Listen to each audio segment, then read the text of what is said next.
Salam alaikum et bienvenue sur Beautiful Business, le podcast qui aide la femme musulmane qui entreprend à se libérer pour libérer le plein potentiel de son business. Je suis Ikram, coach mental, et dans ce 8e épisode, nous allons parler d'avoir des clients. Alors aujourd'hui, il est temps qu'on s'en parle enfin sur cette chaîne de podcast, le nerf de la guerre. Lorsqu'on est entrepreneur, on peut se raconter autant d'histoires qu'on veut. Lorsqu'on possède un business, notre objectif principal, c'est d'avoir des clients et pas autre chose. Et qu'on se le dise, ça n'est pas une mince affaire, encore plus quand on est en ligne et qu'on ne sait absolument pas comment s'y prendre. Vous avez peut-être déjà eu quelques clients, mais c'est peut-être trop irrégulier, trop aléatoire, et vous n'arrivez pas du coup à en vivre sereinement de votre activité. Il se peut aussi que vous n'arriviez pas à en avoir suffisamment pour vivre selon votre vision des choses, parce que ça, c'est encore un autre point. Donc du coup, souvent, ces moments-là où on essaye de croître, où on essaye de s'installer dans le paysage de notre branche d'activité, ça peut être des grands moments de solitude quand on n'arrive pas à atteindre nos objectifs. C'est des périodes où on connaît en fait le potentiel de notre boîte, on sait ce qu'on peut apporter à notre client idéal, mais les clients idéaux ne sont pas là. Vous êtes là face à vos offres et il ne se passe rien. Et chaque journée qui suit se ressemble. Et malgré tout votre bonne volonté, il ne se passe absolument rien, ou en tout cas très peu de choses pour vous. Émotionnellement, en général, surtout quand on a mis les bouchées doubles, ça peut faire beaucoup de mal, surtout quand vous y passez beaucoup de temps sur votre business, à créer du contenu, à engager avec vos prospects, en tout cas avec votre audience, quand vous mettez beaucoup de cœur à l'ouvrage et que malheureusement vous constatez que la situation est de plus en plus frustrante pour vous, elle vous cause beaucoup de peine, vous êtes en plein craquage, parfois ça pousse même à l'épuisement professionnel, et le tout sans forcément voir votre travail payé. Et puis il y a aussi vos proches qui voient votre travail acharné, qui voient travailler comme des forcenés sans forcément avoir les résultats escomptés. Et donc il y a aussi leur regard à gérer. Et là justement, j'ai en tête un exemple qui me vient, celui d'une élève qui me disait: mon frère me dit souvent, le but de l'entrepreneuriat, c'est de gagner de l'argent, toi t'en perds. Donc c'est très difficile de gérer déjà sa propre déception, ses propres frustrations, son propre dépassement et son épuisement, pour en plus avoir à gérer le regard de nos proches et puis à ces factures qui viennent s'accumuler, qui viennent en fin de mois, qui se présentent à nous, et on se demande un petit peu la boule au ventre comment est-ce qu'on va bien pouvoir les régler. Donc du coup, dans cette situation, ce que vous avez tendance à faire et à penser, c'est qu'il faut, c'est qu'il n'y a pas de secret pour avoir plus de clients, si ce n'est celui de travailler plus pour gagner plus. La fameuse réplique que je vous dirai pas de qui elle vient, vous savez de toute façon, mais c'est vrai que c'est très franco-français de penser que si on veut gagner plus, eh bien il faut travailler plus. Mais ok, c'est très bateau comme phrase, qu'est-ce que ça signifie concrètement, comment est-ce que ça marche, à part ça, voilà, vous m'aidez pas beaucoup en clair quand vous me dites cette phrase-là. Donc du coup, moi ce que j'ai envie de vous dire, c'est que travailler plus pour gagner plus, ok, je veux bien l'entendre, mais alors je peux vous dire que c'est pas toujours très efficace. On peut aussi vous donner le conseil de, si tu veux gagner plus, eh bien il faut faire plus de ce qui marche et moins, ou bien arrêter ce qui ne marche pas. Un conseil qui, celui-ci, est peut-être déjà plus opportun, mais pour autant il peut être très frustrant et très irritant comme réponse quand on est là et qu'on se dit ok, qu'est-ce qui marche pour moi, qu'est-ce qui marche moins bien, parce que vous allez le voir au fil de cet épisode, en réalité il y a plusieurs endroits où ça ne marche pas vraiment. Il y a très peu de choses qui fonctionnent quand vous n'arrivez pas à avoir de clients. Donc ce conseil, il est bien gentil, mais en fait, il n'est pas forcément très intelligent à votre niveau à vous. Donc c'est un réflexe très naturel et très humain de se dire, ok, je vais travailler plus, je vais produire plus, je vais être omniprésente sur mes réseaux, etc.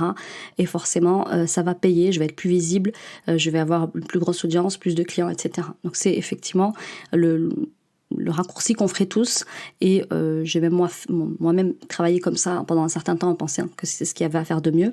En fait, et là, c'est ici qu'il faut se concentrer les amis, parce que ça y est, on rentre dans le vif du sujet. En fait, ce qui se passe quand il n'y a pas de clients, quand les clients ne sont pas là, c'est en réalité vous qui n'y êtes pas, les amis. Ouais, je vous ai peut-être perdu là, mais c'est pas grave, je vais venir développer. Vous savez, c'est comme ces femmes-là qui disent « il n'y a plus d'hommes bien de nos jours ». Ben non, en fait, c'est peut-être juste vous qui n'êtes pas là où les hommes bien se trouvent. C'est peut-être vous qui refusez de les voir, les hommes bien. C'est peut-être vous qui leur claquez la porte au nez chaque fois qu'ils se pointent à vous, ces hommes-là. Donc vous m'avez comprise là où je veux en venir. Si aujourd'hui vous n'avez pas de clients, le problème ce ne sont jamais les clients, mais là où vous vous êtes positionné, comment est-ce que vous y êtes positionné, qu'est-ce que vous leur proposez, qu'est-ce que vos concurrents leur proposent. Et en fait, là du coup, tant que vous ne vous posez pas les bonnes questions, et la manière dont vous les pitchez à l'endroit où vous les pitchez, il se passera pas grand-chose pour vous en fait. Et la frustration, elle va que continuer d'être plus grande. La peine, peut-être vous faire baisser les bras et vous faire abandonner, alors qu'en réalité, vous ne vous posez juste pas les bonnes questions.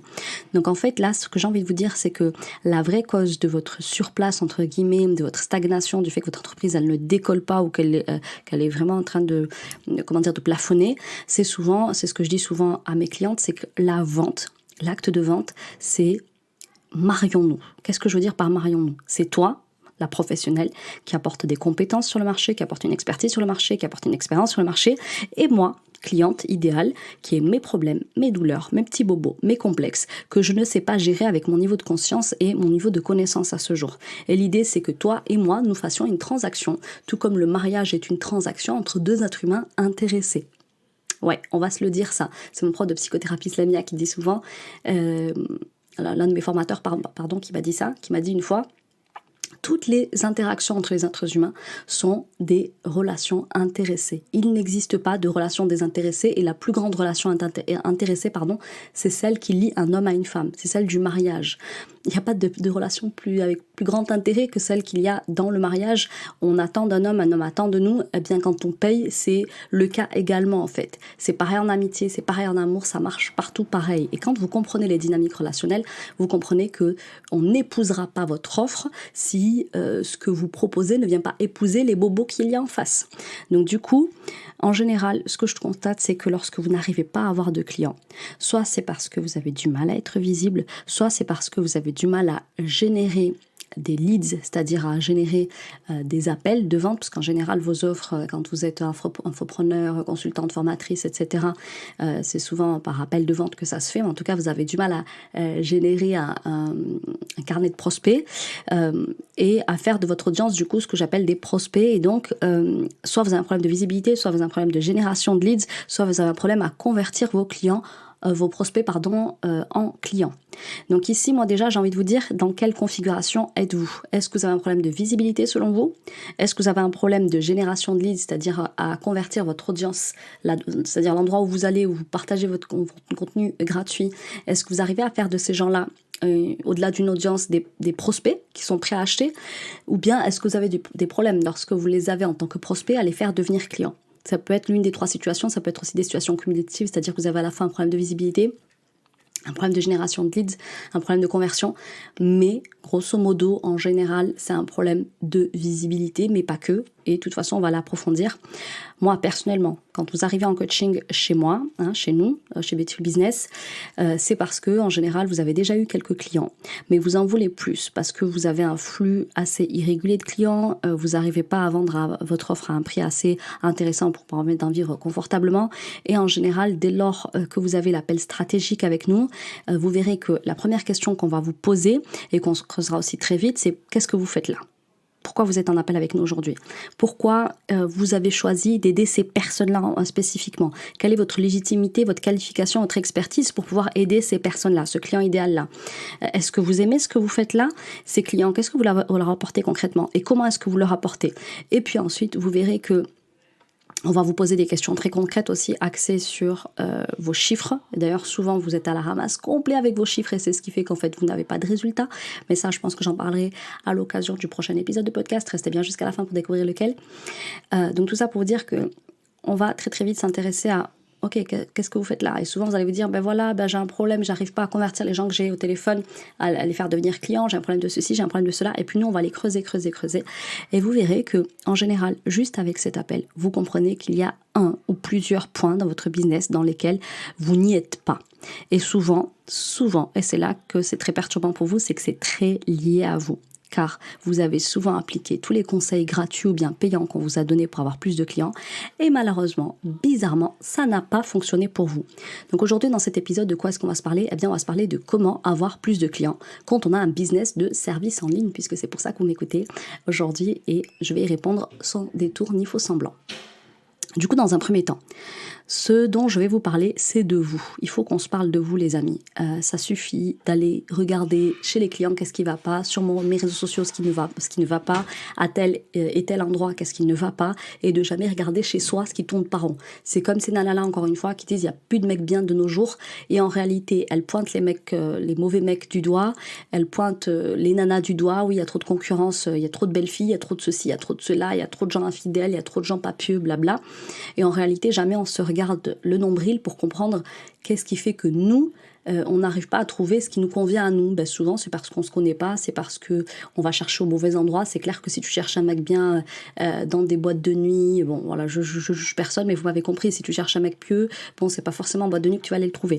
Donc tout ça pour dire que la première chose que nous on fait, et ça on le fera avec vous dès l'appel diagnostic, si vous avez la chance de nous avoir en appel, c'est qu'on vous dira, ok, d'accord, donc aujourd'hui tu nous appelles parce que c'est un problème de visibilité, tu as un problème de génération de leads, c'est un problème de conversion, etc. Ok, on l'entend. Maintenant, parle-moi un peu de toi. Pourquoi ? Parce que ton business, et ça je vous l'ai souvent dit et je vous le répéterai à chaque épisode, votre business est une projection de vous-même. S'il ne décolle pas, merci de vous intéresser à vous en premier, surtout si vous avez épuisé toutes les pseudo-techniques qui vous permettent d'avoir 100 nouveaux clients en 30 jours. Hein, les promesses qu'on va passer en ce moment et fleurir partout sur les réseaux sociaux, tes premiers clients en 5 jours, etc. Ok, il y a des techniques qui fonctionnent vraiment, mais maintenant, comme je vous le dis, et c'est tout le but de mon propos sur mes réseaux sociaux et sur le podcast, c'est de vous dire à un moment donné, quand la technique ne suffit pas, c'est que le mindset ne suit pas. Donc un business qui fonctionne, c'est un business dans lequel il y a des clients. Un business dans lequel il y a des clients, c'est un business dont la personne qui est à la tête de ce business se connaît très très bien. Donc en fait, en réalité, quand je dis se connaître très très bien, c'est déjà pouvoir répondre à 4 questions que je vais vous donner là. Et je vous invite vraiment à vous poser la question parce que c'est quelque chose qui a apporté beaucoup de clarté à mes clientes. Et c'est un travail que moi, j'encourage à faire déjà en commençant par ces premières pistes. Mais on pourra aller beaucoup plus loin et vous verrez qu'à la fin, il y aura un petit exercice que je vais vous proposer. Mais déjà, pour démarrer, peut-être que si j'ai pas de clients, c'est tout simplement parce que je me suis pas posé les bonnes questions à propos de moi. Ton business, il part de toi. Il est une projection de toi. Toi, dans quoi est-ce que tu es doué ? Dans quoi est-ce que tu es doué ? Dans quoi est-ce que tu as de l'expérience ? Dans quoi est-ce que tu as de la connaissance et de la compétence ? Dans quoi est-ce que tu as un réseau ? Un réseau qui va te permettre de rapidement peut-être convertir ces personnes-là en clients, en prospects puis en clients. Donc ça, c'est des questions que vous ne vous posez pas. Et pourtant, pour moi, ça a démarré par là. Dans quoi est-ce que je suis douée ? Ben moi, personnellement, je suis très très douée pour parler, pour convaincre, pour expliquer, pour faire preuve de pédagogie, pour mettre le doigt sur ce qui bloque chez les gens et ce qui fait qu'ils n'arrivent pas à atteindre les résultats dont ils rêvent.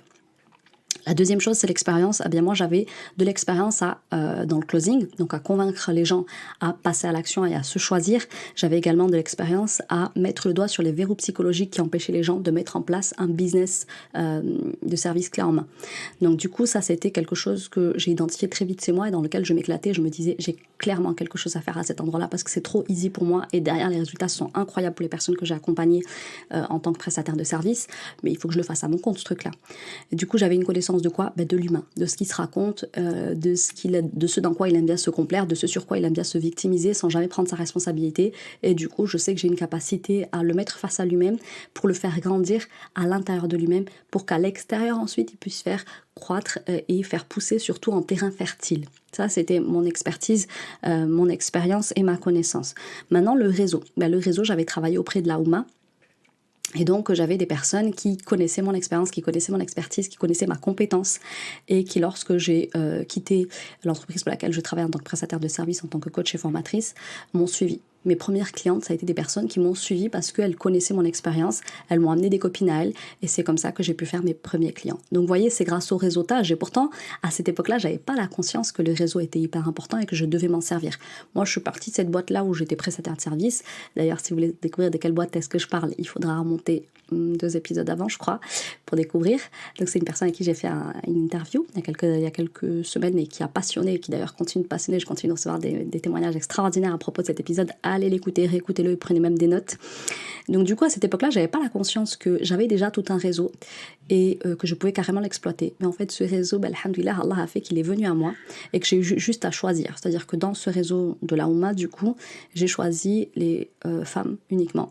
Des femmes entrepreneurs que j'aidais à aller bien, en fait, pour que ça puisse débloquer dans leur business. Et après, j'ai choisi de spécialiser mon expertise dans le bien-être pour femmes musulmanes. Et puis aujourd'hui, j'en suis revenue à mes premières amours, femmes musulmanes entrepreneurs qui ont du mal à libérer tout leur potentiel parce que bloquées à titre personnel, toutes bien sûr en y ajoutant toute mon expertise business qui me vient des différents business que j'ai pu monter à ce jour. Donc, du coup, ici, il fallait que je vous mette en garde parce que vous pouvez vous poser toutes ces questions et l'être humain, il est très très fort pour se mentir. C'est pour ça que je dis souvent, votre première limite, c'est vous-même. Parce que l'être humain, il se voile pas mal la face à propos de lui-même, notamment l'ego qui l'empêche de voir ce qu'il est réellement. Donc, attention, je voulais vous mettre de l'attention sur 3 points principaux. Lorsque vous répondez à ces questions, attention à toutes les nanas qui me créent des business qui constituent une porte de sortie. J'en ai eu énormément, je crois que j'en ai déjà parlé. Une élève qui est aujourd'hui devenue une élève, je l'avais eu en appel diagnostic et elle me disait, voilà, moi je cherchais juste une porte de sortie. Ben oui, mais si tu cherches une porte de sortie à travers l'entrepreneuriat, tu vas pas y trouver la porte d'entrée vers le rizq que tu convoites en fait. C'est pas possible.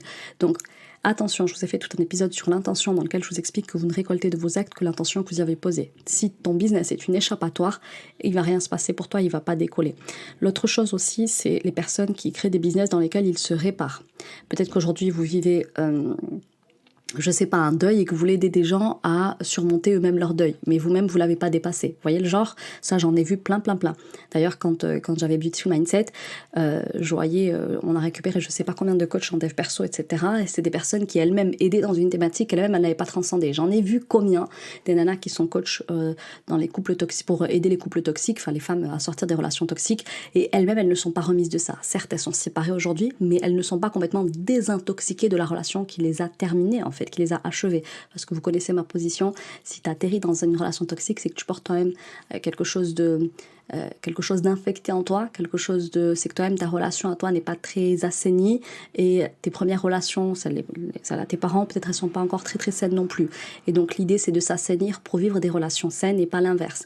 Et donc j'en vois plein comme ça, des nanas qui aident, débarrasse-toi de ton toxic boy, etc. Mais elles-mêmes elles sont pas encore complètement remises de ça. Elles-mêmes elles ont pas encore fait le deuil. Elles-mêmes elles sont pas encore au point sur leur histoire. Et du coup elles essayent, elles ont des prospects au téléphone, elles ont des clientes et hop ça fige chez elles parce que ça réveille de grosses choses chez elles. Donc ça crée plein de phobies et malheureusement très peu de résultats aussi. Donc un business porte de sortie, ça c'est quelque chose auquel il faut faire super attention. On en récupère plein d'appels diagnostiques où on leur dit non en fait, t'as pas le droit de prendre un business comme porte d'échappatoire, c'est pas cool pour ton client idéal. Ton client idéal il va te fuir parce qu'il va sentir tu vas dégager un truc qui pue et qui donne pas envie d'acheter chez toi, surtout si c'est un prix d'offre élitiste à étiquette.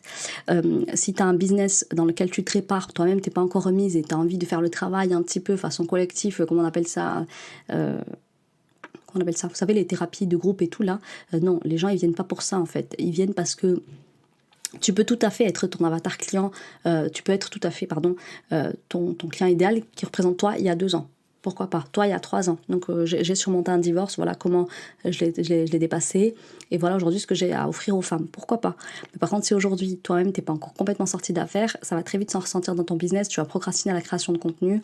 Tu vas avoir du mal à aller en coaching avec tes clientes, etc., etc.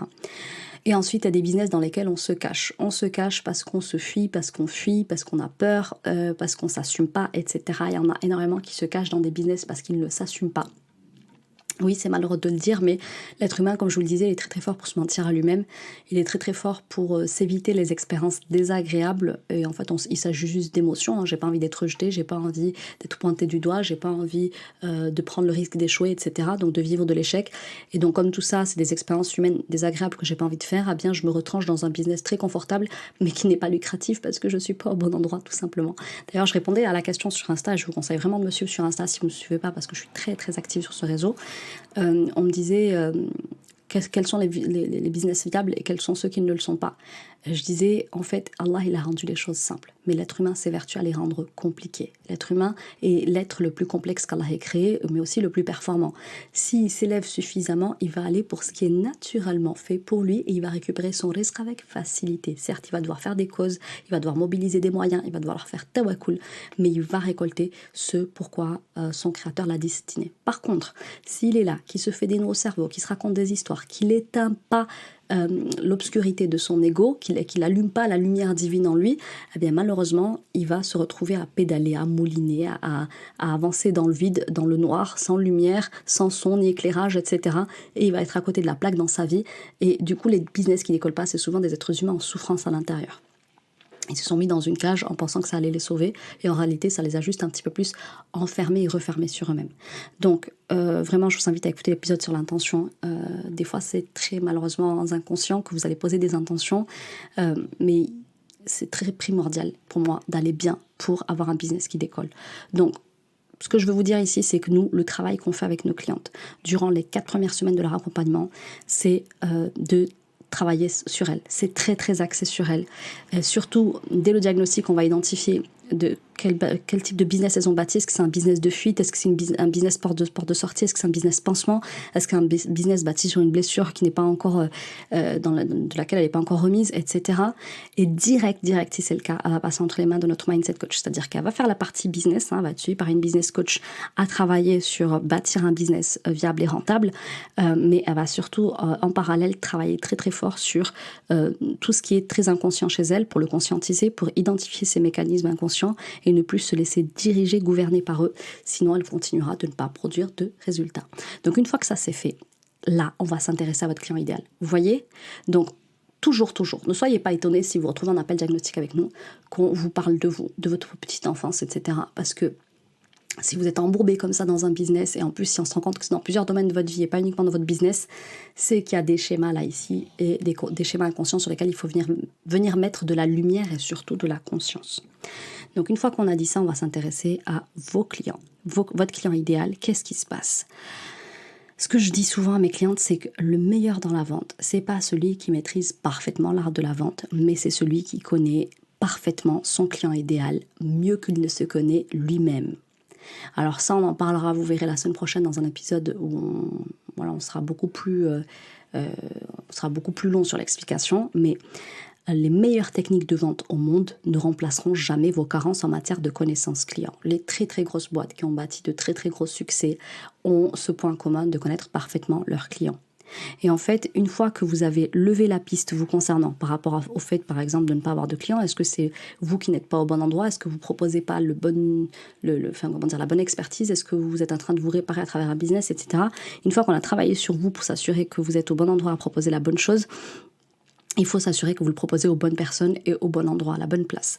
Donc souvent, surtout lorsque vous débutez, vous avez construit une offre qui vous semble bien et qui vous semble la plus intéressante. Et d'ailleurs, vous ne comprenez pas pourquoi ça ne mord pas. Le nombre de personnes que j'ai eu au téléphone et qui m'ont dit « mais Ikram, je comprends pas, mon offre elle est juste dingue, donc moi je maintiens mes prix, je continue même à les augmenter alors qu'elle n'a encore rien vendu. » Et elle se dit « c'est l'offre du siècle. » Et d'ailleurs, cette personne-là que j'ai en tête, elle se reconnaîtra si elle passe par là.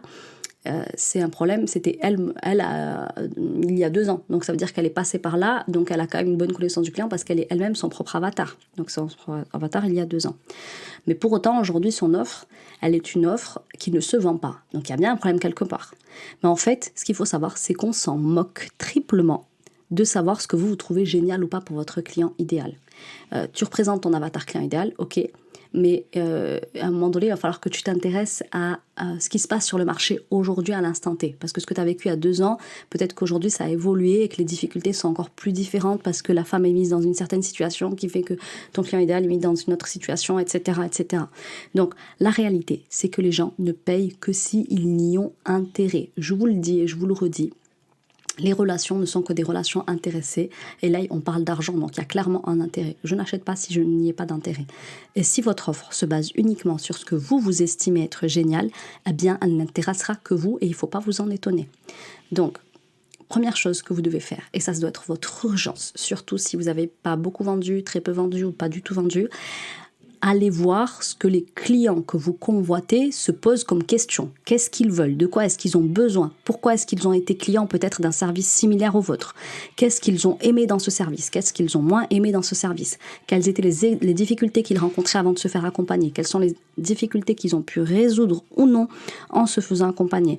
Quel est le type de contenu qu'ils ont l'habitude de suivre? Si vous n'êtes pas capable de répondre à ça, vous ne connaissez pas votre client idéal. Vous pouvez travailler autant que vous voulez sur la colère, la peur, la tristesse, qui met en joie mon avatar idéal. Mais si vous ne savez pas répondre à ces questions-là, vous ne le connaissez pas. Et je peux vous dire que j'accompagne des personnes aujourd'hui qui sont depuis 2-3 ans dans l'accompagnement et qui ne savent pas répondre à ces questions-là. Et ça n'est absolument pas normal. Et du coup, je ne suis pas étonnée qu'elles n'aient pas de résultats depuis 3-4 ans, même si elles ont acheté les meilleures formations du monde et qu'elles connaissent tout aujourd'hui en marketing, aux techniques de vente. Ben oui, parce qu'encore une fois, les meilleures techniques de vente et les meilleures techniques marketing ne remplaceront pas la connaissance client. Vous pouvez être un piètre vendeur, mais très bien connaître votre client idéal, vous allez vendre. Par contre, si vous êtes le meilleur vendeur au monde, mais que vous ne connaissez pas la personne à qui vous vendez, vous ne lui vendrez rien. Donc, Là, c'est à cet endroit en fait que vous avez besoin d'écouter votre marché et vous construisez du contenu et une offre qui se base sur leur système de valeurs, leur système de croyances, leur niveau de conscience actuel et leurs besoins actuels. Vos clients idéaux ne connaissent pas le réel problème qui se cache aujourd'hui derrière leur douleur. C'est à vous d'aller leur mettre cette conscience-là. Donc souvent, si c'est à l'endroit de la connaissance client que ça bug pour vous, voilà ce qui bloque. Vous ne les connaissez pas assez car vous ne discutez pas assez avec eux pour les comprendre et comprendre leurs besoins et leur niveau de conscience actuel. Vous ne créez pas du contenu dans leur langage qui répond aux questions que eux se posent. Vous ne savez pas les faire entrer dans votre système de valeurs, dans votre écosystème et les garder jusqu'à ce qu'ils deviennent prospects puis clients. Il se peut aussi que vous sachiez les faire devenir prospects, mais pas en faire des clients. Il se peut aussi, et ça c'est une piste que j'aurais peut-être dû mettre plus haut, mais c'est pas grave, je vais quand même vous la donner, c'est que vous ne savez pas leur parler au bon endroit. Si vous parlez sur Instagram, alors qu'il s'agit d'une clientèle corporate, c'est peut-être sur LinkedIn qu'il faut aller les aborder, parce que sur Insta, vous allez peut-être en trouver quelques-uns, mais la pêche, elle sera pas assez grosse, parce que c'est une clientèle corporate, c'est sur LinkedIn qu'elle se trouve. Donc ça aussi, vous n'êtes pas sur le bon canal pour distribuer votre contenu gratuit, et du coup vous faire connaître de cette audience-là et bâtir une véritable audience engagée qui est prête à devenir prospect puis cliente. Donc, une fois que vous avez bossé sur vous, une fois que vous avez bossé sur le client idéal, il s'agit de vous unir, marions-nous. Donc voilà ce que j'ai à offrir, voilà ce que le marché réclame, qu'est-ce qu'on peut faire ensemble pour que les deux parties soient heureuses? Parce qu'en fait, c'est de ça dont il s'agit dans le business. Je crois que je l'avais déjà dit dans un épisode, un très très grand chef d'entreprise disait, à chaque fois que j'appelle mes différents centres de soins, je leur demande, est-ce que mes clientes, elles sont heureuses? C'est tout ce qui doit vous inquiéter. Est-ce que mes clientes sont heureuses? Et si la réponse est non, vous êtes à côté de la plaque et vous ne les garderez pas clients. Donc, marions-nous. Qu'est-ce que je veux dire par marions-nous? Eh bien, il va vous falloir une offre qui flatte votre savoir-faire, vous stimule, vous nourrit, dans laquelle vous vous éclatez, dans laquelle vous êtes bonne, dans laquelle vous avez du génie, de la douance. C'est facile pour vous et vous n'avez peut-être même pas la sensation de travailler quand vous le faites, comme moi actuellement dans ce podcast. Et il vous faut aussi une offre qui considère les besoins de votre client idéal. Vous lui proposez du contenu qui répond aux questions, qui l'empêche de dormir la nuit dans son langage. Vous lui donnez des solutions très concrètes. Il est captivé par votre contenu car il met en application et ça marche pour lui. Et en fait, en réalité, il s'agit juste d'une trousse de premiers soins qui peut vraiment dépanner. Mais en fait, son problème, il est beaucoup plus profond que ça. Et vous allez venir lui proposer une offre qu'il ne peut pas refuser. Il se sentirait même bête de la refuser parce qu'elle répond précisément à ce dont il a viscéralement besoin. Donc du coup, ici, ce qu'il faut savoir, c'est que votre client idéal, une fois que vous avez fait ce travail-là, vous le tenez. Vous tenez un marché bien à vous qui ne demande que vous. Vous êtes au bon endroit et dans les bonnes personnes et votre business est florissant. Du coup, j'avais un petit exercice à vous proposer. Ça va pas être évident là de vous le décrire par petit audio, podcast, mais vous pourrez le retrouver sur notre site internet www.beautifulbusiness.fr. Vous avez une catégorie blog. En fait, en réalité, vous avez tous les épisodes de podcast qui sont tapés. Et puis ensuite postés sous forme d'articles pour les gens qui sont moins fans de podcasts. D'ailleurs, si vous avez des amis, etc., qui pourraient être intéressés par mon contenu, mais qui ne sont pas forcément fans de contenu audio, ce que je peux comprendre, envoyez-leur plutôt les articles des podcasts. C'est la retranscription écrite des podcasts, en réalité des épisodes de podcasts. Donc du coup, ils sont postés en général une semaine après la publication de l'épisode, le temps de le retranscrire et de le poster. Donc là, du coup, ce que j'ai envie de vous proposer de faire sur l'épisode comment avoir enfin des clients quand on a un business de service en ligne, eh bien, c'est un tableau récap dans lequel je m'intéresse à moi, dans lequel je m'intéresse à mon client idéal et je me demande dans quoi est-ce que je suis douée, dans quoi est-ce que j'ai de l'expérience, dans quoi est-ce que j'ai des connaissances, dans quoi est-ce que j'ai un réseau, dans quel domaine est-ce que j'ai un réseau. Et puis mon client idéal, de quoi est-ce qu'il a le plus besoin, qu'est-ce qui l'empêche de dormir la nuit, où est-ce qu'il se trouve, quel est son niveau de conscience actuel, c'est-à-dire en quoi est-ce qu'il croit, qu'est-ce qu'il croit profondément vrai le concernant par rapport à sa douleur, quelles sont ses valeurs, quelles sont ses connaissances, etc. Et là, comment est-ce que je peux bâtir une offre qui nous permet de nous marier, de nous lier l'un à l'autre par un contrat de vente. Pardon, je vais mettre un petit coup dans mon micro, c'est mon engouement à vous expliquer tout ce que je vous dis là. Mais du coup, on en a fini pour l'épisode du jour parce qu'il faut en laisser un petit peu pour la semaine prochaine. Mais ce que vous devez retenir de l'épisode, c'est qu'avoir des clients, c'est se connaître soi-même, connaître son client idéal mieux que lui-même et lui faire une offre qu'il se sentira bête de refuser à l'endroit où il est Et en réalité, il va s'agir d'y traîner à cet endroit-là, tout en restant soi-même, en l'exposant régulièrement à son offre. Et comme vous n'êtes pas Elon Musk, sachez que vous allez avoir besoin de l'exposer régulièrement à votre offre parce qu'il ne va pas l'acheter du premier coup, jusqu'à ce que la personne, soit elle dispose, c'est-à-dire qu'elle quitte vos réseaux parce que finalement votre offre ne l'intéresse pas, soit qu'elle devienne enfin prospect. C'est pas un problème de perdre des abonnés, etc. S'ils ne deviennent pas clients, personnellement, voilà. Si en plus les gens ne likent pas mon contenu, le partagent pas, le commentent pas, l'encouragent pas, j'ai pas grand intérêt à les garder sur mes réseaux. Donc n'ayez pas peur que ça fasse un tri, une sélection naturelle dans votre audience. On se retrouve la semaine prochaine sur un sujet qui va venir être la continuité de l'épisode du jour, une offre qui se vend. Comment est-ce qu'on fait pour faire une offre qui se vend enfin?